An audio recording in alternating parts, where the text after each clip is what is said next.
ఓరుగల్లు అంటేనే కాకతీయుల సామ్రాజ్యం గుర్తుకు వస్తుంది.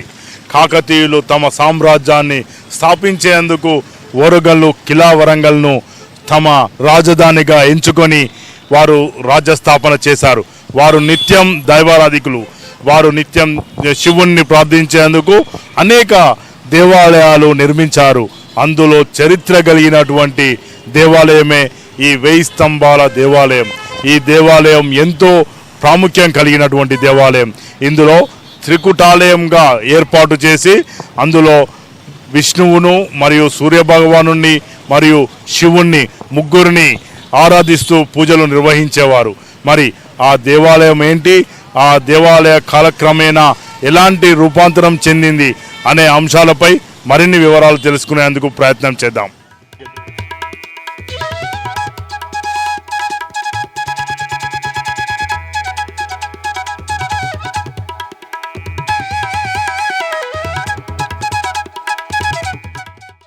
కళలకు కాణాచి ఓరుగల్లు రాజధానిగా పరిపాలించిన కాకతీయ రాజులు శిల్పకళా వైభవానికి పెట్టింది పేరుగా నిలిచారు. కాకతీయ రాజులు తమ రాజ్య పరిపాలనా కాలంలో ఎన్నో దేవాలయాలు మరియు ప్రజలకు ఉపయోగపడే విధంగా గొలుసుకట్టు చెరువులను తవ్వించారు. అలాంటి దేవాలయాల్లో అపురూప కట్టడమైనటువంటిదే ఈ 1000 స్తంభాల దేవాలయం.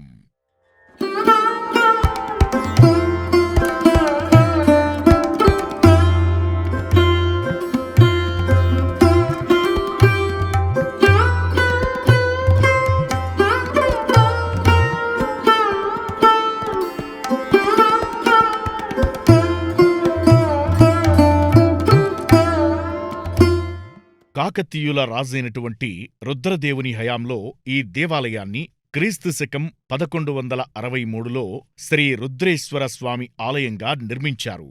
ఈ దేవాలయం ప్రత్యేకించి త్రికూటాలయంగా నిర్మించారు. అందులో పడమట దిక్కున రుద్రేశ్వర స్వామి, ఉత్తర దిక్కులో విష్ణుమూర్తి ఆలయం, తూర్పు దిక్కులో సూర్య దేవాలయం నిర్మించబడి ఉంది. అందుకనే ఈ దేవాలయాన్ని త్రికూటాలయంగా పిలుచుకునేవారు. ఈ దేవాలయం మొత్తం 1000 స్తంభాలతో నిర్మించబడి ఉంది. అందులో భాగంగా 600 స్తంభాలను ఉపయోగించి త్రికూటాలయాన్ని నిర్మించారు. మరొక 400 స్తంభాలను ఉపయోగించి కళ్యాణ మంటపాన్ని నిర్మించారు. శివాలయాల్లో నందీశ్వరుడు స్వామివారికి ఎదురుగా ఉంటాడు. కాని ఈ చారిత్రాత్మకమైన శ్రీ రుద్రేశ్వర స్వామి 1000 స్తంభాల దేవాలయంలో ప్రత్యేకించి ఆలయానికి మరియు కళ్యాణ మండపానికి మధ్యలో నందీశ్వరుడు ఉంటాడు. కాలక్రమేణా ఈ దేవాలయం ఎంతో ప్రాచుర్యం కలిగి ఉండి ఈ దేవాలయం నుండి కాకతీయుల రాజధాని అయినటువంటి ఖిలా వరంగల్కు మరియు కాకతీయుల ఇష్టదైవమైనటువంటి రామప్ప దేవాలయానికి మరియు ఇతర ప్రాంతాలకు సొరంగ మార్గాలు ఉన్నట్టుగా చెబుతుంటారు. అంతేకాకుండా యుద్ధాలకు వెళ్లేటప్పుడు స్వామివార్లను దర్శించుకుని ప్రత్యేక పూజలు నిర్వహించేవారని చరిత్రకారులు చెబుతున్నారు. ఎంతో మంది ఈ దేవాలయ చరిత్రను తెలుసుకునేందుకు ప్రయత్నం చేస్తున్నారు. అందులో భాగంగా కొంతమంది విద్యార్థులను వాళ్ళ ఉపాధ్యాయులు తీసుకొని వచ్చారు. మరి వారిని అడిగి తెలుసుకుందాం ఈ దేవాలయం ఎలాంటిదని ఏంటి అనేది. చెప్పండి. మేము కాకతీయుల నాటి ప్రాచీన చరిత్ర కలిగిన ఈ దేవాలయాన్ని దర్శిస్తున్నందుకు మేము ఎంతో సంతోషిస్తున్నాము. మా పిల్లల్ని కూడా ఈ 1000 ఏళ్ల చరిత్ర కలిగిన ఈ దేవాలయాన్ని దర్శించడానికి తీసుకొచ్చాము ఈరోజు. ఈ దేవాలయం ఎంతో ప్రసిద్ధి చెందినది, ఎంతో చరిత్ర కలిగినది. దీన్ని మెయిన్గా ఇసుక, నీరు, రాయితో నిర్మించినారు. గణపతి దేవుడు నిర్మించినటువంటి ఈ దేవాలయంను మా పిల్లలు కూడా చూసి ఎంతో సంతోషించినారు. దాని యొక్క చరిత్ర తెలుసుకొని వారు మిగతా తరాలకు కూడా మన సంస్కృతి వైభవాన్ని చాటి చెప్పే విధంగా మేము దీన్ని దర్శించడానికి తీసుకొని వచ్చినాము. దీన్ని దర్శించినందుకు మాకెంతో సంతోషంగా ఉన్నది. మా పిల్లలు కూడా చాలా హ్యాపీగా ఉన్నారు. మేము ఇక్కడే ఉంటాము. అయినా అప్పుడు చూసిన ఈ దేవాలయంకి ఇప్పుడు చాలా మార్పులు వచ్చాయి. దాన్ని ఇంకా కొంచెం మంచిగా చేశారు. ఇంకా దాన్ని డెవలప్ చేయాల్సిందిగా మేము కోరుకుంటూ ప్రభుత్వానికి తెలియజేస్తున్నాం.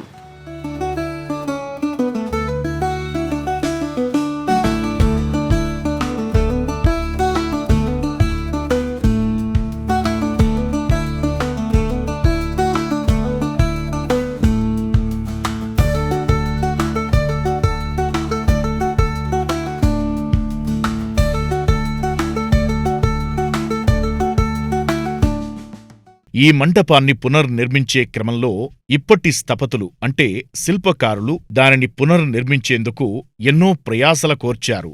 అంతేకాకుండా దీనిని పునర్నిర్మించేందుకు తొలగించిన సమయంలో భూమి అడుగు నుంచి విపరీతమైన నీరు రావడంతో సుమారుగా ఆ నీరు ఆగడానికి ఎన్నో ప్రయత్నాలు చేశారట. సుమారుగా 10 రోజుల తరువాత ఆ నీటి ప్రవాహం తగ్గిందట. అంటే ఆ కాలంలో నిర్మించిన శిల్పకళ ఎంత గొప్ప టెక్నాలజీని ఉపయోగించి నిర్మించారో మనం తెలుసుకోవచ్చు. అలాంటి పురాతన కట్టడాలను భావితరాలకు అందించే దిశగా ప్రతి ఒక్కరూ కృషి చెయ్యాలని పలువురు కోరుకుంటున్నారు. ఈ దేవాలయ ప్రత్యేకతలను ప్రధాన అర్చకులు గంగు ఉపేంద్ర శర్మ వివరించారు.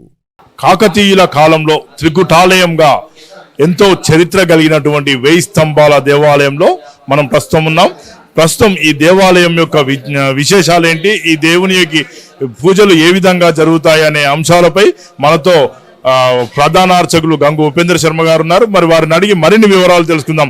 స్వామి, చెప్పండి, ఈ దేవాలయంలో ఎలాంటి పూజలు జరుగుతూ ఉంటాయి, ఎప్పుడెప్పుడు ఎలాంటి పూజలు నిర్వహిస్తూ ఉంటారు? చారిత్రక రుద్రేశ్వర స్వామి 1000 స్తంభాల దేవాలయము 1163 లోపల కాకతీయ రుద్రదేవ మహారాజ్ కాలంలో నిర్మించినటువంటి ఈ దేవాలయము. ఇది కాకతీయుల కాలంలో త్రికుటాలయంగా నామకరణం చేశారు. ఇక్కడ శివుడి పేరు రుద్రేశ్వర స్వామి, అదేవిధంగా విష్ణు ఆలయము, సూర్యాలయాన్ని ప్రతిష్ఠించడం జరిగింది. తదనంతరం కొంత యుద్ధ సమయం లోపల ఆ 2 విగ్రహాలను కూడా ఇతర మతస్థులు ధ్వంసం చేసి ఆ విగ్రహాలను కూడా తీసుకువెళ్ళడం జరిగింది. పంచలోహ విగ్రహాలుగా ఉండేది. దాని తర్వాత దేవాదాయ ధర్మాదాయ శాఖ ఆధ్వర్య లోపల 1964 లోపల ఈ దేవాలయాన్ని పార్టీ 3 కింద రిజిస్టర్ కాబడి దాని తర్వాత దేవాదాయ ధర్మాదాయ శాఖ ఆధ్వర్య లోపల ప్రతినిత్యం కూడా స్వామివారికి ధూపదీప నైవేద్యాలు జరిగే విధంగా ఏర్పాటు చేయడం జరిగింది. మొదట బాబు రాజేంద్ర ప్రసాద్ మొదటి రాష్ట్రపతి అయినటువంటి రాష్ట్రపతి గారు ఈ దేవాలయాన్ని సందర్శించి రామప్ప దేవాలయము, 1000 స్తంభాల గుడి దేవాలయము, వరంగల్ కోట దేవాలయాలను కూడా వాళ్ళు సందర్శించి అప్పుడు ప్రతి సంవత్సరం కూడా 1250 రూపాయలు దేవాలయానికి కేంద్ర ప్రభుత్వం నుంచి శాంక్షన్ చేయడం జరిగింది ధూపదీప నైవేద్యాల కొరకు. దాని తర్వాత పూర్తి స్థాయిలో దేవాదాయ శాఖ పూజా కార్యక్రమాలు చేయడం, దాని ద్వారా ఆలయంలో కొంత ఆదాయం పెరగడం, దాని ద్వారా ధూపదీప నైవేద్యాలు కూడా నిర్వహించడం జరుగుతుంది. ఈ 1990 నుండి భక్తులు కూడా అనేకమైనటువంటి దేవాలయంలో ఆధ్యాత్మిక కార్యక్రమాలు నిర్వర్తించడం వల్ల, పూజా కార్యక్రమాలు నిర్వర్తించడం వల్ల భక్తులు కూడా స్వామివారిని దర్శించుకోవడం, వారిని కోరిన కోరికలు నెరవేర్చుకోవడం వలన అనేక సమస్యలు పరిష్కారం అవుతున్న దృష్ట్యా భగవంతుని ఆజ్ఞ కొరకు, భగవంతుని దర్శనం కొరకు భక్తులు కూడా తండోపతండాలుగా ఇతర దేశాల నుంచి, ఇతర రాష్ట్రాల నుంచి, అదేవిధంగా ఇతర ప్రాంతాల నుంచి కూడా దేవాలయం సందర్శించడం జరుగుతున్నది. ఈ దేవాలయంలో ప్రతినిత్యం కూడా ఉదయం 5:30 గంటలకు ఉత్తిష్ట గణపతి, మూల గణపతి అయినటువంటి ఆ స్వామివారికి ప్రతినిత్యం అభిషేకం జరుగుతుంది. అదేవిధంగా రుద్రేశ్వర స్వామికి ప్రతిరోజు కూడా నమక చమకాదులతోని రుద్రాధ్యాయంతో స్వామివారికి రుద్ర అభిషేకం చేయడం జరుగుతుంది. అదేవిధంగా ఉత్సవ విగ్రహాలకు కూడా పూజా కార్యక్రమం నిర్వర్తించడం, ఉదయం మధ్యాహ్నిక సాయంకాల పూజల్లో నిర్వర్తించడం, ఉదయం మహానైవేద్యం, సాయంకాలం కూడా మహానైవేద్యం, మహారతి కొరకు కూడా భక్తులందరూ కూడా తండోపతండాలుగా వచ్చే స్వామివారిని దర్శించడం జరుగుతుంది. అనేకమైనటువంటి ఆషాఢ శుద్ధ ఏకాదశి, తొలి ఏకాదశి నుండి హిందువుల తొలి పండుగ నుంచి మనకు ఉత్సవాలు ప్రారంభమవుతుంటాయి. శ్రావణ మాసోత్సవాలు కానీ, వినాయక చవితి ఉత్సవాలు కానీ, దేవీ శివరాత్రోత్సవాలు కానీ, అదేవిధంగా మహాశివరాత్రి బ్రహ్మోత్సవాలు, అదేవిధంగా మనకు ఉగాది ఉత్సవంతో శ్రీరామన ఉత్సవం కూడా మనం నిర్వర్తించుకుంటాం. ప్రతి సంవత్సరం కూడా 4 బ్రహ్మోత్సవాలు ఈ దేవాలయంలో నిర్వర్తిస్తున్నాము. దానికి అనుగుణంగా కూడా ధర్మాదాయ శాఖ అధికారులు కూడా అన్ని ఏర్పాట్లు కూడా చేయడం జరుగుతున్నది. ఈ చరిత్ర కలిగినటువంటి దేవాలయంలో కొంత టూరిజం పరంగా భక్తులు అధిక సంఖ్యలో రావడం, దానికి అనుగుణ కేంద్ర పురావస్తు శాఖ ఆధీనంలో పూర్తి స్థాయిలో ఉన్నందున వారి ఆధ్వర్యంలో కొంతగా మనము అభివృద్ధి కార్యక్రమాలు చేపడుతున్నామని చెప్పేసి తెలియజేస్తూ ఉన్నాం. అంటే ఈ దేవాలయం అనేది ఈ ముఖ్యంగా చూసుకున్నట్టయితే ఆ మహాదేవుణ్ణి శ్రీచక్రంపై మహాదేవుణ్ణి ఏర్పాటు చేసినట్టుగా చెప్తున్నారు. మరి దాని ప్రత్యేకత ఏంటి? ఇది ఎక్కడెక్కడ ఇలాంటి దేవాలయాలు ఉన్నాయి? ముఖ్యంగా ఇది బ్రహ్మసూత్ర లింగం. ఈ బ్రహ్మసూత్ర లింగానికి ఒక్కసారి కనుక రుద్రాభిషేకం చేసుకునేది అంటే 111 సార్లు రుద్రాభిషేకం చేసుకునేటువంటి ఫలితం మనకు చాగంటి కోటేశ్వరరావు గారు ప్రముఖ ఆధ్యాత్మికవేత్త వారు సెలవు ఇవ్వడం జరిగింది. అదేవిధంగా అమ్మవారి స్వరూపం, ఈ శ్రీచక్ర రూపం అనేది అమ్మవారి స్వరూపం కాబట్టి అమ్మవారి యోనిల నుంచి భగవంతుడు ఆ రుద్రేశ్వరుడు ఉద్భవించాలని చెప్పేసి మనకు వారి సంకల్పం కాకతీయులది. ఆ అమ్మవారి ఆ శ్రీచక్రం లోపలే స్వామివారు ఉన్నారు. రుద్రేశ్వరుడు కాకతీయులు కూడా అనేకమైనటువంటి పాప పరిహారాలు తొలగిపోవాలని చెప్పేసి ఈ ప్రాంతంలో దాదాపు 175 దేవాలయాలు వారు నిర్మించారు. అదేవిధంగా కేవలం భారతదేశ చరిత్ర లోపల ఏ దేవాలయంలో కానీ శివాలయాల్లో నందీశ్వరుడు ఉంటాడు శివునికి ఎదురుగా, కానీ ఇక్కడ మాత్రం ప్రత్యక్ష దైవమైనటువంటి ఆ సూర్య భగవాన్ని ఆ శివుడికి ఎదురుగా ప్రతిష్ఠించడం అనేది చాలా గొప్ప విషయం, ఒక అరుదైనటువంటి విషయము. ఇది ఎక్కడ ఏ దేవాలయంలో భారతదేశంలో ఎక్కడ కూడా శివాలయాల్లో లేదు, ఇక్కడ మాత్రమే ఉన్నది. అదేవిధంగా సూర్య భగవానుడు కూడా ఉదయం 6:30 గంటలకు ప్రత్యక్ష దైవమైనట్టు సూర్యకిరణాలు కూడా స్వామివారి ప్రత్యక్షంగా ఉదయం 6:30కు స్వామివారి వద్ద పడుతుంటాయి. దానికి అన్నం కూడా కాకతీయులు అప్పుడు ఏర్పాటు చేశారు. ఇవాళ భక్తులందరూ కూడా, ప్రజలందరూ కూడా, రైతులు కూడా సుభిక్షంగా ఉండాలని గొలుసు కట్టు వాళ్ళు తవ్వినటువంటి చెవులే మన వరంగల్ ప్రాంతంలో ఇతర ప్రాంతాల్లో కనపడుతుంటాయి. అదేవిధంగా భక్తులందరూ కూడా మానసిక ప్రశాంతతో ఉండాలని చెప్పేసి వారు దేవాలయాలు నిర్మించారు. దానికి అనుగుణంగా కూడా అన్ని ఏర్పాట్లు కూడా చేయడం జరిగిందని చెప్పేసి తెలియజేస్తాం. ఈ దేవాలయంలో త్రికుటాలయంగా పిలుచుకుంటూ కాకతీయులు తమ సామ్రాజ్యం విస్తరించినంత కాలం కూడా ఈ రుద్రేశ్వరునికి తమ యొక్క పూజలు అందజేసుకుంటూ ఇక్కడి నుండి కిలా వరంగల్ వరకు కూడా సొరంగ మార్గం గుండా వెళ్ళి ఇటు కిలా వరంగల్, రామప్ప మొదలగు దేవాలయాలకు అభివృద్ధి చేసుకుంటూ వారు నిత్యం పూజలు చేసుకుని ఎంతో వైభవంగా కాకతీయ రాజులు తమ పరిపాలన సాగించారు. అదే పరంపరలో ఈ దేవాలయం ఇంకా పూజలు అందుకుంటూ భక్తులు కోరిన కోరికలు తీర్చుకుంటూ ఆ దేవదేవుడు ఎంతో ప్రసిద్ధి చెందినట్టుగా చెప్తున్నారు.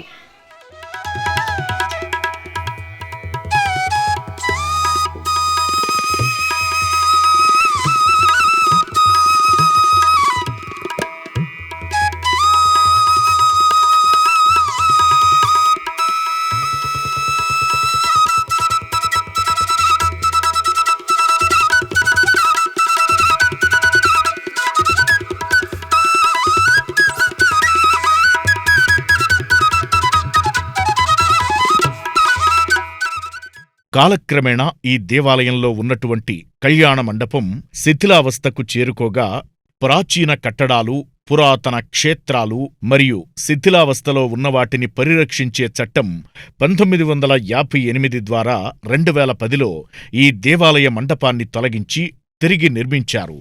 కాని ఈ దేవాలయ మంటప నిర్మాణంలో ఎన్నో వ్యయప్రయాసలకు ఓర్చారు. ఈ కట్టడమంతా కూడా శాండ్ బాక్స్ టెక్నాలజీ ద్వారా నీరు, బెల్లం, ఇసుక, కరక్కాయ, ఇటుకపొడి లాంటివి ఉపయోగించి ఈ నిర్మాణాలు చేపట్టారు.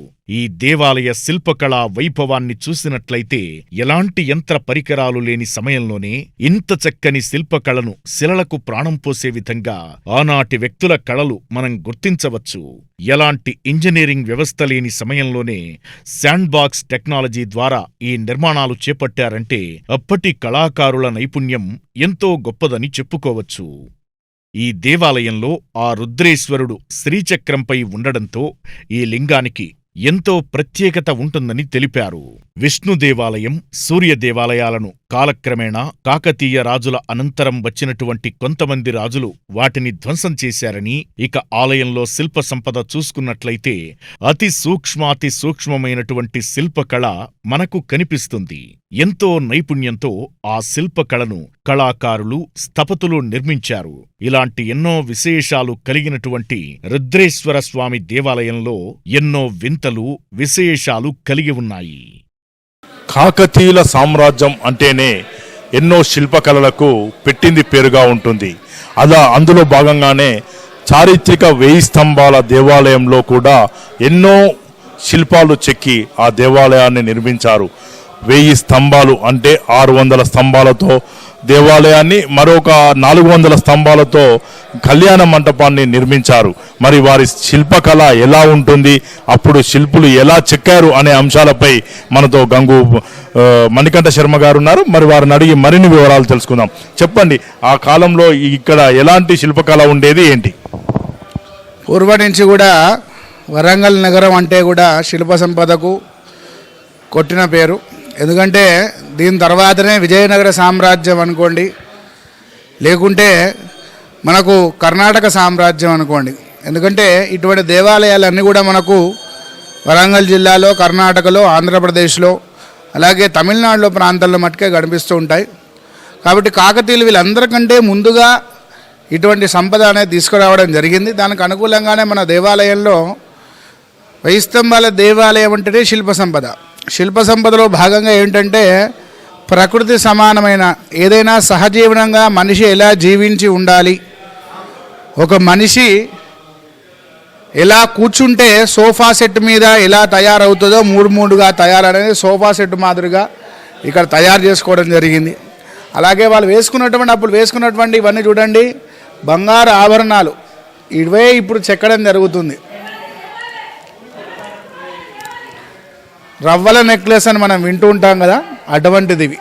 దాంతోపాటు ఇవి చూసుకున్నట్టుగా అయితే ముత్యాల హారాలు, ఇవన్నీ ఉంగురాలు. ఇది చూడండి, ఇది వడ్డానం. ఇక్కడ చూడండి, అసలు దక్షిణామ్నాయం అంటే ఏదైతే 4 దిక్కులు మనకు ఉన్నాయో, తూర్పు, పరమడ, పశ్చిమ, దక్షిణం అనేది మనంతా కూడా దక్షిణ దిగ్భాగం అంటారు. ఈ దక్షిణ దిగ్భాగానికి చిహ్నం అంటారు. ఒక్కొక్క దగ్గరకు ఒక్కొక్క చిహ్నం అన్నట్టు. చిహ్నం అంటే గుర్తింపు. మనకు అసలుకు మొత్తానికే మనకి ఏదైతే నెమలిగా ఉన్నదో, అలాగే దక్షిణ దిక్కు గుర్తింపు ఏదంటే హంస. ఇది ఎవరికి కూడా తెలియదు, చాలామంది చూడడు.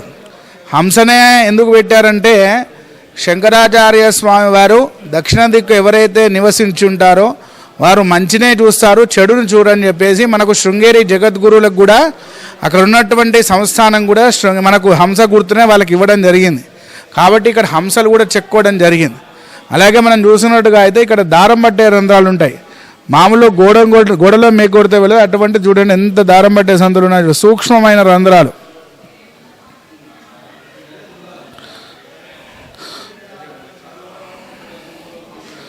వాళ్ళప్పుడు దేవాలయాలు, ఈ ధర్మము, అలాగే ఇదే సంపదగా మనకు భావించారు.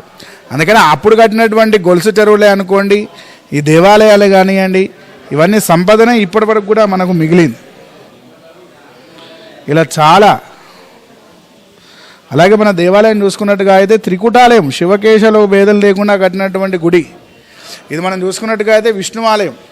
విష్ణువాలయం విగ్రహం లేకుండా మీద చూసుకున్నట్టుగా అయితే నాట్య నరసింహావతారం, దశావతారంలో ఒకడైనటువంటి నాట్య నరసింహావతారం. అందులో దశావతారాలు కూడా ఉంటాయి. చూడండి ఏనుగులు. అలాగే ప్రత్యేకించి చూడండి శివాలయానికేమో సర్పాలును నాట్య స్వరూపమైనటువంటి నాట్య భంగిమలు, వాయిద్య బృందాలు ఇచ్చారు. ఇది విష్ణువాలయం కాబట్టి చూడండి గజాలు ఇచ్చారు, ఏనుగులు. అలాగే పేరిణి నృత్యం సంబంధించినటువంటి విశేషాలు ఇవన్నీ కూడా విష్ణువాలయానికి ఇవ్వడం జరిగింది. అలాగే గజలక్ష్మి అమ్మవారు, వాళ్ళు ఏ గదిగా కూడా ఒక శిలతో కట్టారు కాబట్టి వరంగల్కి ఏకశిలానగరం అనే ఒక పేరు. దీని తర్వాత మనం చూసుకున్నట్టుగా అయితే 3వ ఆలయం సూర్యాలయం. సూర్యాలయం మనకు మీద చూసుకున్నట్టుగా అయితే నాట్య ఇంద్రుడు ఉంటాడు. గ్రహాలకు అధిపతి దేవుడైన మనకు దేవతలకు అధిపతి ఇంద్రుడు కాబట్టి ప్రత్యేకంగా మీద ఇంద్రుడిని ఎక్కకుండా జరిగింది. అలాగే మనం ఇక్కడ కూడా చూసుకున్నట్టయితే సూర్యాలయం గుర్తింపుగా సింహాలు ఉంటాయి. సింహాలు, అలాగే ప్రత్యేకించి సూర్యుడు అంటే ఛాయ, ఉష ఇద్దరు అమ్మవారి సమేతంగా ఉంటాడు కాబట్టి అమ్మవారిని ఇవ్వడం కూడా జరిగింది అన్నట్టు. ఎందుకంటే ఆరోగ్యం భాస్కరాది ఇచ్చేది, ఆగ్యోరకారకుడు ఎవరున్నారయ్యా అంటే సూర్యుడు. కాబట్టి మనకు ఒక ఇంద్రుడు ఎక్కాడు. అలాగే పూర్వం కూడా ఏమిటంటే దేవాలయానికి వచ్చి శరణాగతి మండలం పాటు దీక్ష చేయడం, 11 రోజుల పాటు దీక్ష చేయడం, 21 పాటు దీక్ష చేయడం, ఏ వ్యాధి వచ్చినా ఏదైనటువంటి తీవ్రమైనటువంటి ఇబ్బందులు వచ్చినా కానీ స్వామివారి దగ్గరకు వచ్చి దర్శనం చేసుకున్నాం. అందుకని మనం మీద చూసుకున్నట్టుగా అయితే యంత్రాలు ఉంటాయి. కేవలం వాటిపై ఒక వైబ్రేషన్ ద్వారానే వాటికి అన్ని నివృత్తి కావాలనే ఇటువంటి చరిత్ర గలైనటువంటి దేవాలయాలు చెక్కడం జరిగింది.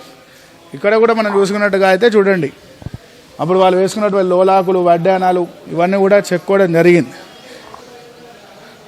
మనకేంటంటే రామప్ప దేవాలయం చూసుకున్నట్టుగా అయితే 13 రంధ్రాలే ఉంటాయి, ఇక్కడ అనేకంగా ఉంటాయి. ఇక్కడ కూడా మనకు ఏమిటంటే స్వరాలు రాగు అని శబ్దమంజరి అనేది వస్తున్నది. అది నంది దగ్గరే అనుకోండి, సూర్యాలయంలో అనుకోండి, ఇవన్నీ కూడా జరుగుతాయి. ముఖ్యంగా ఇటువంటి భావితరాలకు మనం ఖచ్చితంగా అందించాలి. 1000 సంవత్సరాలు కాపాడుతున్నారు. పోయిన సంవత్సరం కూడా ఈ కళ్యాణ మండపం పునర్నిర్మాణ పనులు కూడా జరిగినాయి. శివరాత్రితోనే ఇప్పుడు సంవత్సరం ముగించింది, కళ్యాణ మండపం కూడా అయింది. అలాగే రామప్ప దేవాలయం అనుకోండి, ఇంకా గణపేశ్వర ఆలయం అనుకోండి, కోటగుళ్ళే అనుకోండి, వరంగల్ కోటనే అనుకోండి, ఇటువన్నిటికి కూడా ఇప్పుడు రాబోతున్నటువంటి ఎయిర్పోర్ట్ కూడా రావడం వల్ల ఇంకా ఎక్కువైనటువంటి ప్రజాదరణ అనేది పొందడం అనేది వాస్తవానికి నిజము. అలాగే మనం ఈరోజు చూసుకున్నట్టుగా అయితే ప్రపంచ దేశాల నుంచి ఎంతోమంది అందరూ కూడా ఇటువంటి ఈ సంపద చూడడానికి రావడం జరుగుతుంది. ఎందుకంటే ఇది ముఖ్యంగా శాండ్ బేసిక్ దేవాలయం, కింద నీళ్లు మీద ఇసుక, దాని మీద దేవాలయం. భూకంపం వచ్చినా కూడా ఈ దేవాలయానికి ఏం కాకుండా ఉన్నది. ఇవన్నీ కూడా మనం కాపాడుకోవాలి. మీ ఛానల్ ద్వారా ఇంకా అందరికీ తెలవాలని కోరుకుంటూ, మీ అందరికీ కూడా కొత్తగా నిర్మించినటువంటి ఈ ఛానల్ వారికి మీ అందరికీ కూడా ఆ రుద్రేశ్వర స్వామి వారి ఆశీస్సులు. చూసుకున్నట్టయితే కాకతీయుల శిలా సంపద శిల్పకళ ఎలా ఉంటుంది ఏంటి అనేది పూర్తిగా మనకు వివరించారు. చూసుకున్నట్టయితే ఈ దేవాలయాన్ని కూడా నీటిపై, ఉసుకపై, తర్వాత రాతితో ఇలా నిర్మించడం వల్ల ఎలాంటి విపత్కర పరిస్థితుల్లోనైనా ఈ దేవాలయం తట్టుకునే విధంగా ఉంది. అంటే 1000 సంవత్సరాల క్రితమే ఈ దేవాలయాన్ని ఇంత పునర్ప్రతిష్టగా చేసినట్టయితే, అంటే అప్పటి ఇంజనీరింగ్ వ్యవస్థ లేనప్పుడు కూడా ఆ శిల్పకళాకారులు ఎలాంటి నిర్మాణం చేపట్టారనేది మనం చూసుకోవచ్చు. కెమెరామెన్ నయీంతో ప్రదీప్ రాజు, SX న్యూస్.